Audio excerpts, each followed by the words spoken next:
శ్రీగురుభ్యో నమః.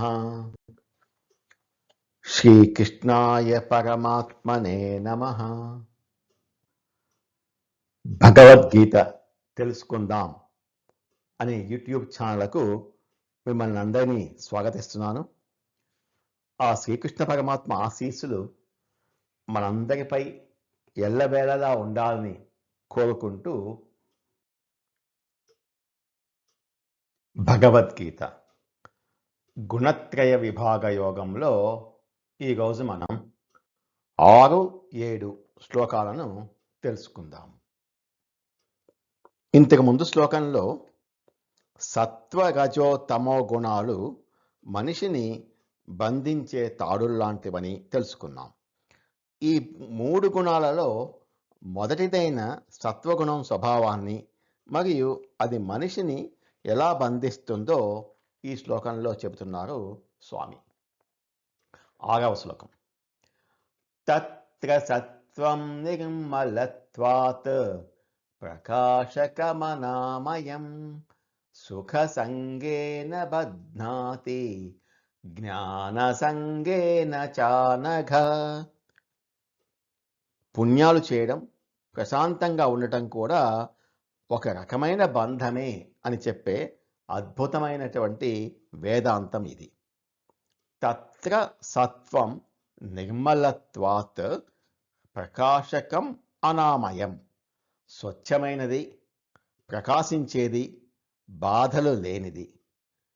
రజో తమో గుణాలతో పోలిస్తే సత్వగుణం చాలా పవిత్రమైనది, నిర్మలం.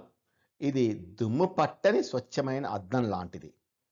సత్వగుణం పెరిగినప్పుడు మనిషిలో శాంతి, దయ, ఎదుటి వారికి సాయం చేయాలనే గుణం వృద్ధి చెందుతుంది.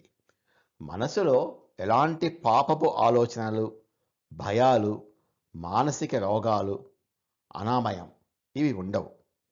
మనస్సు ఎప్పుడు జ్ఞానమనే వెలుగుతో ప్రకాశకం నిండి ఉంటుంది, ప్రకాశంతో నిండి ఉంటుంది. సుఖ సంగేన బధ్నాతి. సుఖంతో బంధిస్తుంది. ఇక్కడే వస్తుంది అసలు చిక్కంతా. నేను ఎవరికీ ద్రోహం చేయట్లేదు, నా బతుకు నేను ప్రశాంతంగా బతుకుతున్నాను అనుకునే ఈ సత్వగుణ వ్యక్తికి తన ప్రశాంతత, తన సుఖం బాగా అలవాటైపోతాయి. ఆ సుఖానికి అతను బానిసైపోతాడు. తన ఏకాంతానికి లేదా తన శాంతికి ఎవరైనా చిన్న భంగం కలిగిస్తే తట్టుకోలేడు. పుణ్యాలు చేయడం వల్ల వచ్చే ఆ సుఖాలను అనుభవించటానికి అతను మళ్ళీ స్వర్గంలోనో మంచి కుటుంబంలోనో పుట్టక తప్పదు. అంటే సుఖం కూడా అతన్ని జన్మకు బంధించేస్తుంది. జ్ఞాన సంగేన చ అనఘ. జ్ఞానంతో బంధిస్తుంది. సుఖంతో బంధిస్తుంది, అలాగే జ్ఞానంతో కూడా బంధిస్తుంది. సత్వగుణం ఉన్నవారికి ఎప్పుడు పుస్తకాలు చదవాలని, కొత్త విషయాలు, వేదాంతం, శాస్త్రాలు తెలుసుకోవాలని అత్యంత ఆసక్తి ఉంటుంది. కానీ నెమ్మదిగా వారిలో నాకు అన్నీ తెలుసు, నేను పండితుడిని, నేను గొప్ప జ్ఞానిని అనే ఒక సూక్ష్మమైన అహంకారం లోపల దాక్కుని ఉంటుంది. ఎదుటి వారికి ఏమీ తెలియదు, నాకు అన్నీ తెలుసు అనుకునే ఆ జ్ఞానపు గర్వం కూడా అతడిని భగవంతుని చేరనివ్వకుండా బంధిస్తుంది. ఇక్కడ జ్ఞానం అంటే ఆత్మజ్ఞానం కాదు, లౌకిక జ్ఞానం. ఆత్మజ్ఞానం అయితే తగులుకొనడం, బంధించబడడం అనేది ఉండదు. సత్వగుణాన్ని బంగారు సంకెళ్ళు అనవచ్చు.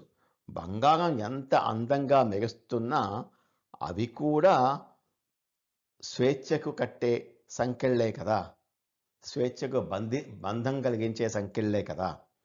పుణ్యాలు మరియు అహంకారం అనబడే ఈ బంగారు సంకెళ్ళు మనిషికి స్వర్గంలో బంధిస్తాయి. భగవంతుడిని చేరే మోక్షం మాత్రం రాదు. రజోతమో గుణాల నుండి బయటపడటానికి సత్వగుణం ఎంతో అవసరం. కానీ అంతిమంగా భగవంతుడిని చేరాలంటే మాత్రం ఆత్మజ్ఞానం అవసరం. తత్ర సత్వం నిర్మలత్వాత్ ప్రకాశకమనామయం సుఖసంగేన బధ్నాతి జ్ఞానసంగేన చానఘ. ఓ అనఘ, అర్జున, ఈ 3 గుణాలలో సత్వగుణము అత్యంత నిర్మలమైనది, స్వచ్ఛమైనది, ప్రకాశవంతమైనది మరియు బాధలు లేనిది.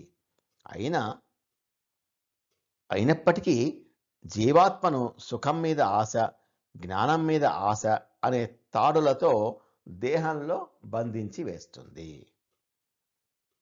7వ శ్లోకం. రెండవ గుణం రజోగుణం. జనాన్ని పరుగులు పెట్టిస్తున్న ఈ రజోగుణం ఎలా బంధిస్తుందో ఈ 7వ శ్లోకం వివరిస్తున్నారు స్వామి. రజోరాగాత్మకం విద్ధి తృష్ణాసంగసముద్భవం తన్నిబధ్నాతి కౌంతేయ కర్మసంగేన దేహినం.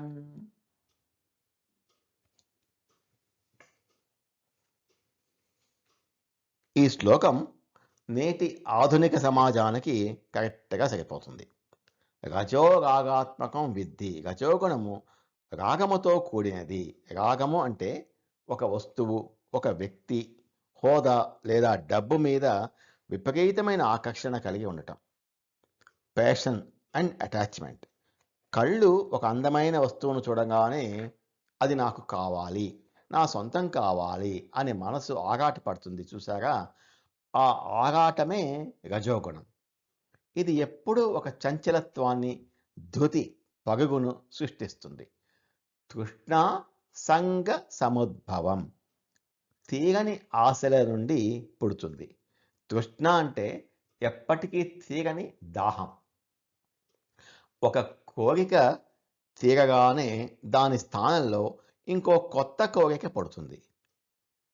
సైకిల్ ఉన్నవాడు బైక్ ఉంటే బాగుండు అనుకుంటాడు. బైక్ రాగానే కారు ఉంటే బాగుండు అనుకుంటాడు. ఇలా ఆ ఆశకు అంతు ఉండదు. ఈ తీరని దాహం మరియు ఆ వస్తువులతో ఏర్పడే బంధము వల్లే మనిషి రజోగుణం విపరీతంగా పెరిగిపోతుంది. కర్మసంగేన దేహినం తత్ నిబధ్నాతి. కర్మల పట్ల ఆసక్తితో జీవాత్మను బంధిస్తుంది. కోరికలు ఊరికే ఉండనివ్వవు కదా. ఆ కోరికలు తీర్చుకోవటానికి మనిషి పగలు రాత్రి తేడా లేకుండా కష్టపడి కర్మలు చేస్తాడు.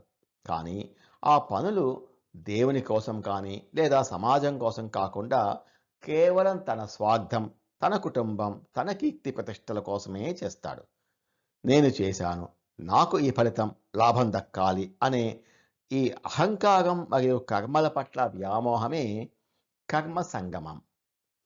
ఆ మనిషిని ఈ జనన మరణ సంసార చక్రంలో గట్టిగా బంధింపచేస్తుంది. చేసిన పాపపుణ్యాలకు అనుభవించటానికి అతను మళ్ళీ మళ్ళీ పుట్టాల్సిందే. రజోగుణానికి చక్కని ఉదాహరణ ట్రెడ్మిల్ పరుగు. రజోగుణాన్ని జిమ్లో ఉండే ట్రెడ్మిల్తో పోల్చవచ్చు. ట్రెడ్మిల్ మీద మనం ఎంత వేగంగా పరిగెత్తినా మనం ఎక్కడికి చేరుకోం, అక్కడే ఉంటాం. కానీ చివరికి తీవ్రంగా అలసిపోతాం. రజోగుణంతో చేసే పరుగు కూడా అంతే. జీవితాంతం కోరికల వెనక పరిగెత్తుతూనే ఉంటాం. కానీ ఏ రోజు మనసుకు పరిపూర్ణమైన శాంతి దొరకదు. చివరికి అలసటతో మరణిస్తాడు. పనులు చేయడం తప్పు కాదు, కానీ ఫలితం నేనే అనుభవించాలి అనే స్వార్థంతో రాత్రింపగళ్ళు పరుగులు తీయటమే రజోగుణం. ఆ కర్మల ఫలమే మనకు బంధంగా, తాడుగా మారుతుంది అని భగవంతుడు హెచ్చరిస్తున్నాడు. రజోరాగాత్మకం విద్ధి తృష్ణాసంగసముద్భవం తన్నిబధ్నాతి కౌంతేయ కర్మసంగేన దేహినం. ఓ కౌంతేయ, అర్జున, రజోగుణం అనేది తీరని ఆశల నుండి, ప్రాపంచిక విషయాల పట్ల ఉన్న విపరీతమైన ఆకర్షణ, రాగము నుండి పుడుతుందని తెలుసుకో. ఇది దేహంలో ఉన్న జీవాత్మను కర్మల మీద ఆశ, పనుల ఫలితాలను అనుభవించాలనే వ్యామోహం అనే తాడుతో గట్టిగా బంధించి వేస్తుంది అని అంటున్నారు శ్రీకృష్ణ పరమాత్మ. నమో భగవతే వాసుదేవాయ. ఏతత్ ఫలం శ్రీకృష్ణార్పణమస్తు. స్వస్తి.